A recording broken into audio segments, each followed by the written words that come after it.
Hello everyone and welcome back to another episode of Canny Crystals, the podcast. As you know by now, my name is Mart, I'm your host, and just before we get going with this episode, I'm sat here right now and it has just started snowing. Like, actual snow. Oh, anyway. Don't forget, today is the last day for Black Friday deals. If you haven't already, where have you been? They'll all end at midnight, Friday the 1st of December. So if you're listening to this pod after that date, then I'm sorry, but you snooze, you lose. I've got 30% off everything site-wide at cannycrystals.co.uk. Simply input the code, which is Black Friday 30 at checkout. So when you spend over £30, you'll get a huge 30% off everything. That's a massive saving. So if you bought like Moldavite that was £100, you'll get it for 70. It's an amazing deal. Anyway, I've also got 50% off everything except for Manifest with Mart, so anything else at cannycrystalsacademy.co.uk, and you just use the code Black Friday 50 for that one. And that's across all workshops, all courses, me Manifesting Money Masterclass, me Achieving Your Goals workshop, 50% off them all. So get yourselves on there. I just had to get that out the way because it ends tonight. Like I say, it ends at midnight. And something else that ends today as well is the early bird price for my Achieving Your Goals workshop on the 1st of January at 7 p.m. The ticket prices will be rising tomorrow, so today is the last day to lock them in at that early bird price. We're going to be taking a look at 2024 and figuring out exactly how to get you living your best life over the next 12 months. You'll also get access to an exclusive subliminal, a live meditation, and a downloadable workbook for filling out as we go through everything on the night. But don't worry, if you can't join us on New Year's Day, go and buy it anyway because the recording will be accessible to you forever once you purchase, and it'll stay in your Academy login so that you can access it whenever and wherever you like. I'm very, very excited about this. I've started writing the workshop content this week and I'm so excited to join you all on New Year's Day to thrash through our goals in 2024 and just to manifest the life of our dreams. Anyway, I'm fresh back from London this week because I had 3 days, Wednesday, Thursday and Friday last week in London, where I had such a cool little manifestation actually. So I went down to Wembley. It was basically a conference about business where I'd bought these Access All Area tickets a few months ago. And then Fearne Cotton was announced as one of the keynote speakers. So they were advertising it as dinner with speakers on the first night. So obviously, I was as wet as an otter's pocket. I thought, oh my God, I'm going to have dinner with Mo Gawdat and Fearne Cotton. So I've been telling everyone, I'm having dinner with Fearne Cotton. So when I got there, I met up with one of my friends, Hayley, and we went for a coffee before dinner. And random fact, but Starbucks takeaway cups, they're actually made with pea fibre, so I can never bloody go there with me pea allergy. So I went to Costa instead, and I asked for an oat milk latte. I'm also lactose intolerant. It's amazing bit to be me, really, isn't it? Anyway, I had one sip, and within seconds, me lips were absolutely tingling. Me throat started to close up, me eyes started to itch just off this one sip. I was having a full-blown allergic reaction to whatever was in me coffee. So my business bestie, Hayley, she went up to the counter and she asked if she could have a look at the oat milk that they'd used. And the one I had drank actually had pea protein and chickpea fibre in it. Who would have thought shit like that is now even in milk, of all things? So anyway, we had to run off back to the hotel so I could grab my medication. And I know I should have had it with us. I'm getting slapped wrists off everyone, I can tell. And I sat in the hotel bar sipping on my £8 pint of lemonade. Yes, you heard that right. £8 pint of lemonade. You need a bank loan to drink in London, don't you? But anyway, after this, we went up to our rooms to get ready. And I came downstairs with my little gift box for Fearne with a letter, asking her to come on the podcast. And we went into dinner and I was told that Fearne hadn't responded to the dinner request. So all this time I've been telling everyone that I've ever met that I was having dinner with Fearne Cotton, and I actually had dinner with Sandra from Birmingham. Anyway, I found out from the programme that we were given that Fearne was going to be on stage last across the 2 days. So I was there on the Wednesday evening, Fearne was going to be speaking last on the Friday, and because she was on at the very, very end, it wasn't ending until 7 o'clock. I was probably going to miss some of her talk because we would have to leave early to get back to King's Cross for the train, all that drama. So I just thought, well, I can't be having that. And off I went back to my hotel room thinking about how stressful Friday was going to be for me to attempt to see Fern talk, catch a chat with her afterwards, catch a photo, and then dash across London for me train. I even almost considered staying an extra night when I found this out. But anyway, to cut a long story short, I just thought I'm going to stay positive. Somehow it'll all work out in the end. They might bring her forward or something like an hour so that we can get to do like a bit of a Q&A afterwards. But anyway, I just kind of released any tension that I was putting on this situation. And guess what happened? The next day of the conference, so the Thursday, we got to the afternoon break. And I overheard someone say in the toilets that the keynote speakers had been switched around for Thursday and Friday, and that Fern was now actually in the building. I was like, what? So I went back to my seats and I was like, guys, guess what? Fern is apparently speaking now. And everyone was like, no way. I truly manifested that. And Jude, my life coach, she was raging because Mo Gaudat was supposed to be on the Thursday. And that would mean that, you know, we would have to miss some of his chat instead of Fern's. And that's basically what she had gone for. She was like really there for Mo Gaudat. So I ran up to my hotel room in this break, and I mean ran. I thought, this is my shot. I need to get back to my seat with my gift box and see Fern and somehow get it to her. So we went into the next part of the conference, and the guy speaking was like, a little bit of a change of the running order now. So it was true. I'd manifested switching the order of the speakers around somehow. Don't ask us how, but I know it was me. So anyway, Fern came on the stage and she gave an amazing talk, you know, as I'd imagined that she would.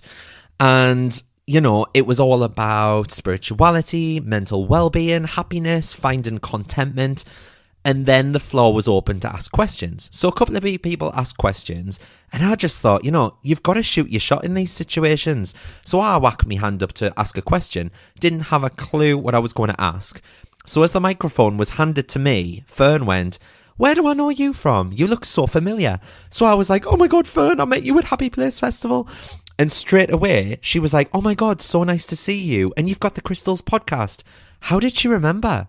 It's so nice that she did, though. So I just thought, I don't have a clue what question I'm going to ask you. So I just came out with, I've got a present for you. Please, could I give it to you? And she came down off the stage. She gave us a hug. Everyone was recording it. I got the video. Absolutely loved it. Mind you, I am glad that I took that chance and did that, because the second her slot ended, she was off like a shot. As soon as it ended, I ran downstairs because I thought, oh, I bet she's in reception or something. But she'd already got in a taxi and she'd already left.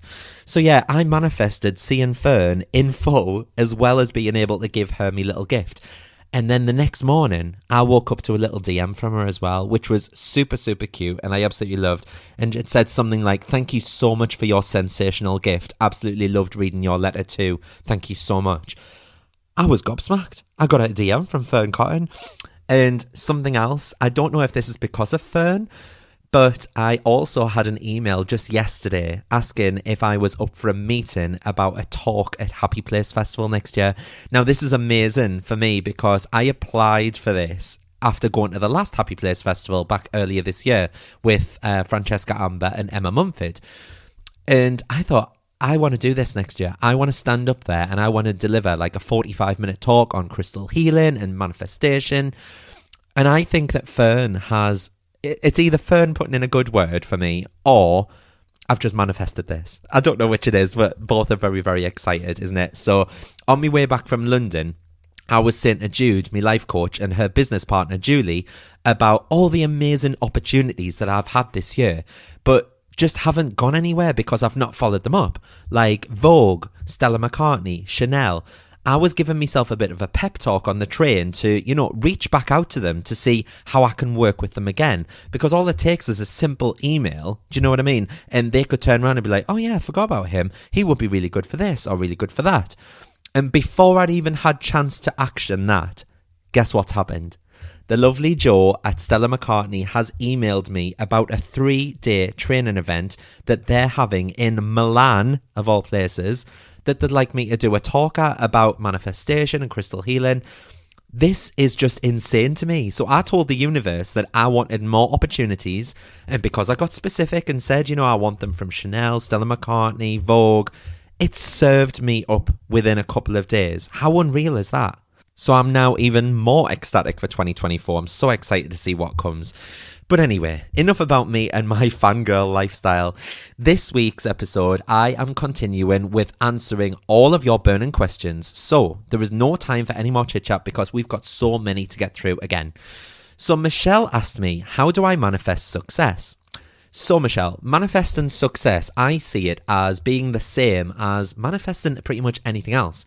Your thoughts dictate your actions and where your energy goes. So you need to think about where you put your energy. So if you're negatively thinking about the world or about yourself, what would change inside of you if you looked around and you wrote down 5 things that you're grateful for right now? So your energy would change almost immediately, okay? It could be that you have a cup of coffee or a roof over your head, or it might even just be that you've got a friend that you can talk with.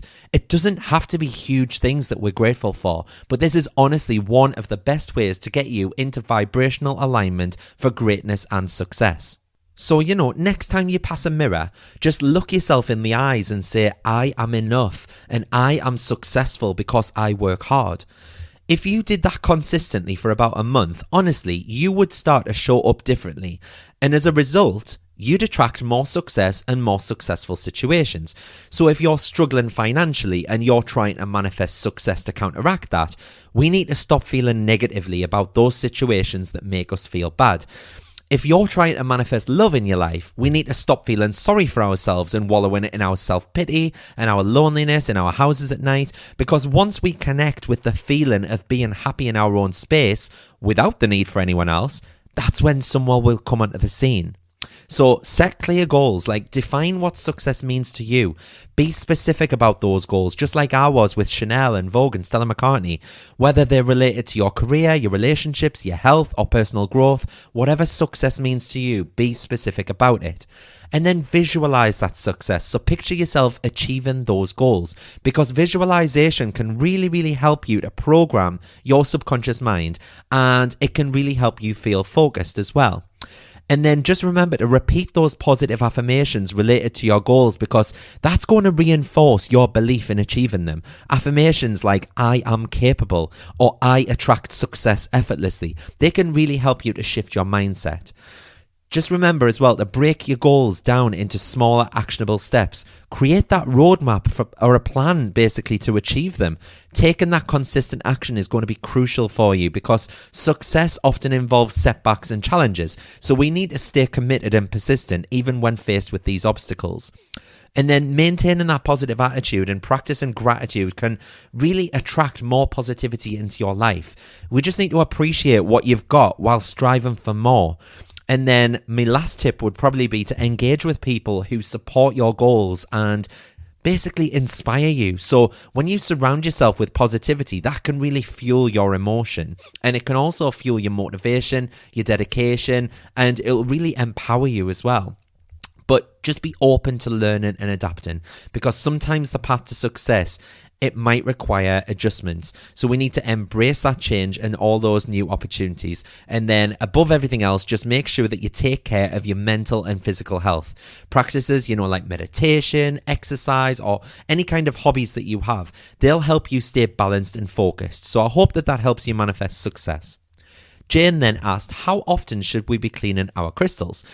This is a great question, and again, it's one I get all the time on Instagram or email, so it really all is down to you on how often you cleanse them, and it just depends on, what situation they've been in. Put it this way, we all have baths and showers, usually at the start and the end of our day, because that's when we need cleansing. But if you went outside and you rolled around in the mud, you're going to come back inside and you're going to have a shower, aren't you? You're not going to want to wait until bedtime to have a shower. And the same can be said for crystals. It's when they need cleansing. So as a general rule of thumb, what I tend to do is I use the moon cycles as kind of, my anchor to remind me to do mine, because sometimes I'll think I've cleansed them and I can't remember when the last time actually was. And before I know it, months have probably passed, and then I'm like, oh yeah, totally forgot about that. So I think to myself that if I do this every full moon or every new moon, that's every 2 weeks. And obviously with ones that I use every single day, such as my Moldavite or my crystal jewelry that I wear on my bracelets, I try to cleanse them every other day because they're constantly on my body protecting me. So they're constantly absorbing that energy from around me. But there are so many different ways that you can cleanse your crystals. So for example, you can use water. Some crystals can be cleansed by, rinsing them in cool, clear water. However, not all crystals can handle water. That's my biggest caveat, because it might damage them or it might dissolve certain ones, such as selenite. If you've got an aura-coated quartz, for example, don't go in the bath with it like I did, because I had it was like a ruby aura quartz when I first started all this, about 2-3 years ago, and I got in the bath with it, and when I woke up, because I do fall asleep in the bath, when I woke up, there was bits of red floating everywhere. I thought I was bleeding, and it was just the aura coating from the quartz. But yeah, I love nothing more than taking my crystals down to the coast, giving them a little rinse over by the ocean. I just feel that it really, really supercharges them. Or you could even just find a little gorgeous river, whilst out on a dog walk. Hold your hands in the water with the crystals in the palm of your hand. Just let the water rush over them, and it just takes away all those impurities. Another great way and really, really easy way is sunlight or moonlight. Obviously not right now because it is snowing, but you can place your crystals under direct sunlight or direct moonlight for several hours or even overnight. And the sun's energy can energize and cleanse the crystals. And then moonlight can also have a calming effect on those crystals. So I tend to put out, amethyst, howlite, that kind of thing, because they have such a calming effect on the crystals. And they are crystals that you would use to want to calm yourself down anyway. Someone in my Manifest with Mark group said that she left hers on her car dashboard so that they never had to worry about them getting wet in the rain. I thought this was quite a clever idea. Sometimes, I put Tupperwares over the top of mine if I know it's going to be raining overnight. Or I think one of my friends even has what they call a cake cloche, off a cake platter thing kind of thing. And you just pull it up. It's like that. I'm not describing it very well, but it's like a glass. It's like a glass tub, basically, that's got a handle on the top. She puts hers under that, and that just protects it from the elements. You can also pass your crystals through smoke of, burning sage, Palo Santo, or other cleansing herbs or incense, because the smoke is going to purify and clear out any negative energies attached to the crystals. Another great way is by using selenite or singing bowls, because both of them produce such high vibrations that can then transfer into your crystal and cleanse it from the inside out. You can place your crystals on a selenite charging plate, on a selenite ruler, or just even around singing bowls whilst they're being played, and that's going to cleanse all that negative energy. Another great way, but I don't tend to like to do this one because I don't want holes in my garden everywhere, but you can bury your crystals in the earth for a day or more. And that method can help to ground and recharge them with the Earth's natural energy. The one reason I don't do this is not just because I'm quite garden proud, it's also because I'll be scared about burying it somewhere and then totally forgetting where I've actually buried it. Fran did this a while ago with her Moldavite. She was a bit scared of it, so she buried it in a plant pot and then couldn't find it. She totally lost it. Another great way, and it's a really, really simple way, is to hold your crystal in your hand and visualize a stream of pure cleansing energy flowing through it from your body. So just like a white light, and that's going to wash away any unwanted energies as well. What I will say is that, many people ask me how to cleanse their crystals seconds after placing an order with us. Never fear. Every single order that is placed from cannycrystals.co.uk comes with free cleansing, care and usage instructions. I've got you covered, don't worry. So I hope that answers your question and helps you, Jane. My next message is from Pepstone Official. Don't know your name, do apologise, that's your handle. And she said, can you manifest for someone else? I.e., can you manifest for a family member in need of help?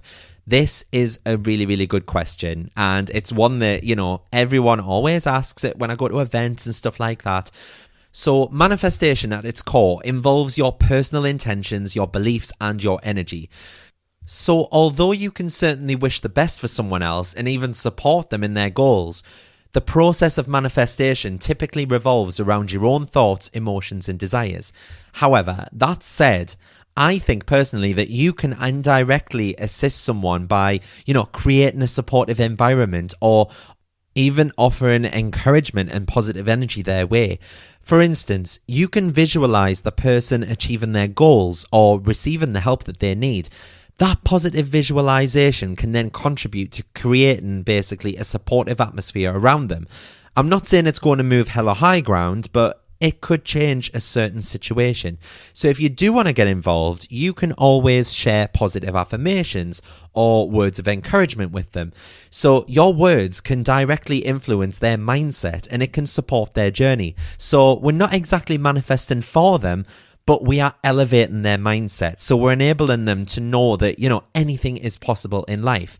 And as well as all of this, your emotional support and belief in their success can also boost their confidence and determination. So if you think about a time when you felt crap about a certain situation and one of your friends, your family, or even a colleague has come up to you and give you a bit of a pep talk telling you that, that you can do it, you're going to smash whatever it is that you're worried about. That emotional support and that belief from you can sometimes even lift other people up to new heights. So when you surround yourself with positivity, whether through acts of kindness, supportive conversations, or even just creating that space, that's going to encourage growth and well-being. So to put it bluntly, no, I don't think you can directly manifest for someone else, but that's not to say that your energy, your support, and your positivity can significantly impact their journey and contribute to their success and well-being. Because ultimately, everyone has their own individual path. They've all got their own control over their own manifestations, but your support can serve as a powerful catalyst. So I hope that helps you. Next up, we've got a question. I don't know your name either. I'm really, really sorry. It's from SKTSIME, Skitsime. How do we keep all crystals with us when we have too many of them? What crystals should we not keep together? So I've learned this the hard way over the last few years, and I spoke last week about my lovely little Labradorite owl. Probably jinxed myself because when I took it to London last week, I realised I've knocked one of its crystal eyes out in my pocket, walking around with other crystals clashing off it. So what I try to do is I select maybe, 2 or 3 crystals to take with me for the rest of the day. And I mean, I'm saying this on paper, but, in reality, people can hear me jiggling walking down the corridors at work because I always overfill my pockets with crystals. Because if I choose 2 or 3, that way I'm not walking around with heavy pockets weighing us down, and I know some of my friends even put them down their bras. And when people buy tumblestones from my website, I always provide them in little organza bags. And this is just another way of being able to carry them around with you. Or you could put them on your desk, in your car, in your purse, in your bag. You could wear them as jewelry. The options really are limitless. If you're struggling for space for crystals, around the house, maybe invest in some storage containers or shelves or a display case just specifically designed for crystals, because keeping them organized also helps you access them easily, and that's going to reduce the chances of damage as well. A couple of Christmases ago, Johnny bought me a storage box. It might have even been for my birthday, I can't remember, but I put all of my own personal tumblestones there, and I've put them all in there color coordinated because I'm sad as fuck. So I've got all my reds together, all my oranges together, all my yellows together, and so on. And I don't think it was an expensive box either. I think it was maybe £10 or something. It was off Etsy. So maybe have a look at some crystal storage there. But in regards to your second part of the question, which was about which crystals to avoid keeping together, so there are a few different things here. So let's look at crystals with different properties. So some crystals might have, conflicting energies or properties that can interfere with each other. For instance, combining crystals known for their cleansing properties with crystals that absorb negative energies, that might result in one crystal neutralizing the other's effects. Does that make sense? So the same would be evident if you try to pair something like amethyst for calming with a moldavite, which is full of high energy. It's like, it wouldn't know which end of the spectrum to go to. It's like, do I go calm? Do I go hyper? They're just going to neutralize each other's energies. So that's one thing to bear in mind. Crystals with different hardness levels can also scratch or damage each other if stored together. For example, keeping a soft crystal like selenite with a harder one, such as, I'm trying to think of something, howlite, for example, it might cause scratches on the selenite or even cause it to crack or chip in places. So you just need to bear that in mind. Honestly, sometimes I think you have to be the nutty professor to keep crystals, because there is a lot to think about. I do appreciate that. But keep that in mind. Just think about different properties, you don't want them cancelling each other out, and different hardnesses of each stone as well. So I really hope that helped you. Next up, Kate said, what crystals would you recommend for energy protection? So if you head to cannycrystals.co.uk and either in the search bar type the word protection, Or if you, from the menu, select the word shop, then click on by category, you can choose protection from there. There are so many that can help you with this though. Like some are even believed to create a shield against negative energies, which I absolutely love. My number one choice would be black tourmaline. It's known for its strong protective properties and it's often used to repel and block negative energies. It's great for grounding and creating a protective barrier around ourselves. So I always have that. I've got a piece of that by my front door. I've got a piece in my car after someone smashed into me in March. And it's just a great way, you know, of like creating that protective shield around us. Next up is, I'm going to say this is like a protective crystal. Some people just see it as a common crystal, but amethyst is really good. So it not only purifies energies, but it also provides a protective shield against negativity. So it's often used for spiritual protection and enhancing intuition. And most people just think it is for common, but it's really, really good for protection too. The next on my list would be selenite. So selenite is known for its cleansing properties, but it can also create a shield against negativity. And it's great for maintaining that peaceful and calm environment as well. Next, I would say black obsidian. I think it's particularly effective in absorbing negative energies. Black crystals tend to be really good at absorbing. So black obsidian forms a shield against negativity, but it also promotes a sense of grounding and protection. And then I would say shungite as well, because shungite it basically neutralizes EMFs, which are electromagnetic frequencies. There are EMFs that come off, you know, your devices such as your phone, your laptop, your iPad, your TV. So shungite provides protection against all of those.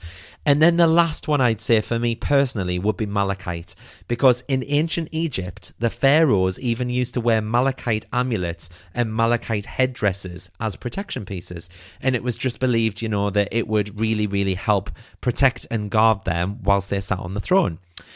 But although these are my favourites, I'd say just experiment with different crystals to find the one that resonates best with you for your energy protection, because every single person is different. So like I say, head to the website, type the word protection in, and it will all come up there. Hope that helped. Kelly said, what advice would you give someone who wants to become a life coach or a podcaster? Ooh, so I think there's two very different roles there. But how can I word this? So I think both becoming a life coach and starting a podcast, they can be incredibly rewarding because it'll make you feel as though you're helping people no matter which line of work you go down. So my life coach, Jude, for example, she has her own podcast, the Unbreakable Mindset podcast, and that does really, really well with helping everyone in terms of mindset. But then she also has the Unbreakable Mindset Academy, where she trains up other life coaches with a proper certification as well. So I'd definitely check her out for more details. Her name is Jude Daunt. But yeah, for life coaching, I'd advise you to identify your area of expertise for the specific demographic that you want to help. So specializing and niching down, that can make your coaching more targeted and more appealing to those potential clients.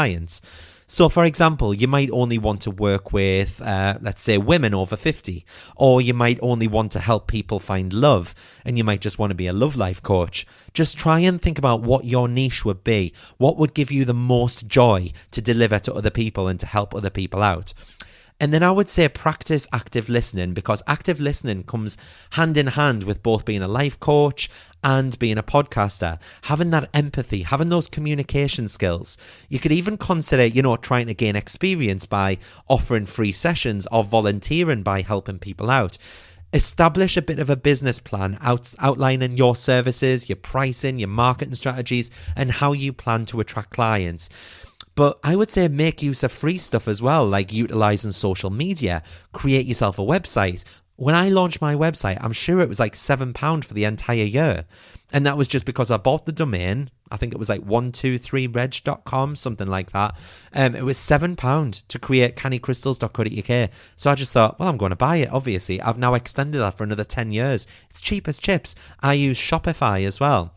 So if you use Shopify, I think Shopify is like £25 a month for the basic package. I think you can even get a free one. Create yourself a website, attend events, go to networking with communities that are related to your niche.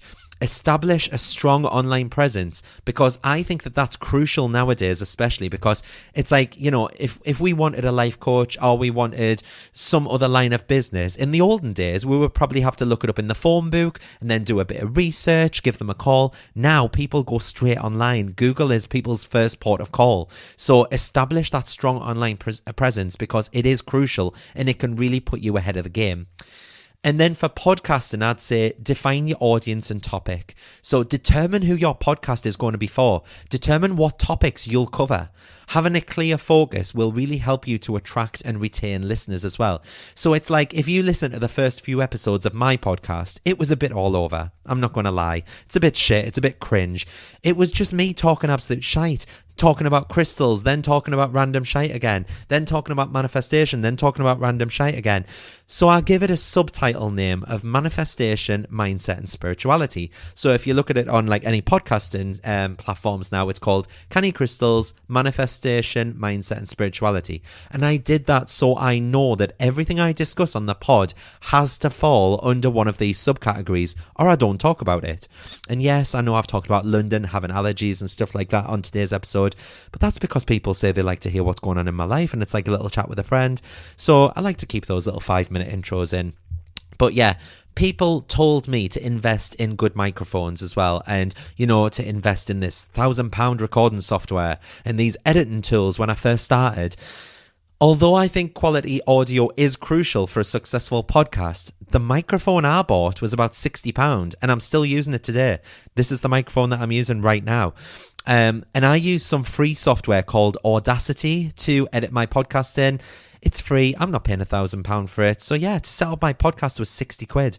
But I'd say to plan your episodes, incorporate storytelling, interviews with others, discussions that offer value, just things that are actually going to engage your audience. And overall, I said this on Emma Mumford's 300th episode the other week, just remember, consistency is key. So stick to a regular schedule. Consistency, it will basically help us build that dedicated audience. So don't give up when you see that you've got 20 listeners one week and think, oh, well, I'm not going to do it anymore. Don't give up. That's how I felt the very first week. I had 20 listeners or something the first week. 2 years later, and I get over 1,000 times that now. Yeah? Use social media, collaborate with other podcasters, ask for reviews and feedback, listen to your audience, use that active listening, because building a community around your podcast is essential. And then I'd say be patient and persistent, because growing an audience does take time. Stay persistent, learn from each episode, just keep improving. Look at which episode performed the best and think, how can I adapt all of my other episodes around this? Look at your analytics, okay? Both paths, life coaching and podcasting, do require serious dedication and that perseverance and, a genuine desire to help or entertain your audience. But through continuous learning, adapting and refining your approach based on feedback, that'll help you success in both realms. So really, really best of luck with it all. So that has brought us to the end of our little part 2 of the Q&A. I hope that you enjoyed it. Please feel free to help me out if you have enjoyed it by leaving a rating or a review. Someone actually messaged us last week and said, I can't review, I don't know how to. So if you're listening on Spotify, type in Canny Crystals, and then once you're on the Canny Crystals page, press the 3 dots and press Rate Show. And you can rate it 1 to 5 stars, 5 being the best, obviously, 1 being the worst. And you can do the same on Apple Podcasts, on Audible, on Amazon, wherever you're listening. It takes a few seconds for you to do so, but it really, really does help me out in ways that you wouldn't believe. And the last thing I've got to mention is, if you haven't already, please come and join me, as well as most of my Manifest with Mark community, in Joanna Hunter's $1 Million Experiment. For just a one-off payment of £21, you will get access to 12 whole months. Yes, you heard that right. £21 for 12 whole months of money mindset coaching. You'll also get exclusive podcast episodes, a $1 million plan, and you'll be held in a huge Facebook community with myself, Joanna, and many others. It starts on the 1st of January. It runs for 12 whole months. And the last time that Joanna ran this, 1 in 287 people actually became millionaires within that year. It's all based around mindset, intuition, meditation, subliminals, and so much more. But that is better odds than the lottery. And for 21 quid, I think it works out, it's £21, but it's like $25 on the website, but it works out as £21 when it comes out your bank. It's probably the cost of a Chinese takeaway these days, let's be honest. Would you really want to pass this opportunity up to become a millionaire just so you can have some spring rolls? Doors are closing very, very soon. So if you haven't already, head to @CannyCrystals on Instagram, hit the link in my bio and select the option that says 12 months money mindset coaching for £21. I'll also pop the link to this in the show notes below. So wherever you're listening to this episode, you'll see there's a bit of text underneath the episode. If you click read more, it'll be in there as well. But yeah, I'm so excited to see how many of us can become millionaires in 2024. I'm putting it out there. I'm going to be one of them just by using the sheer power that is inside of us. And that's it. In the meantime, I will see you all next Friday for another episode of Canny Crystals, the podcast. Have a great weekend, everyone. Bye.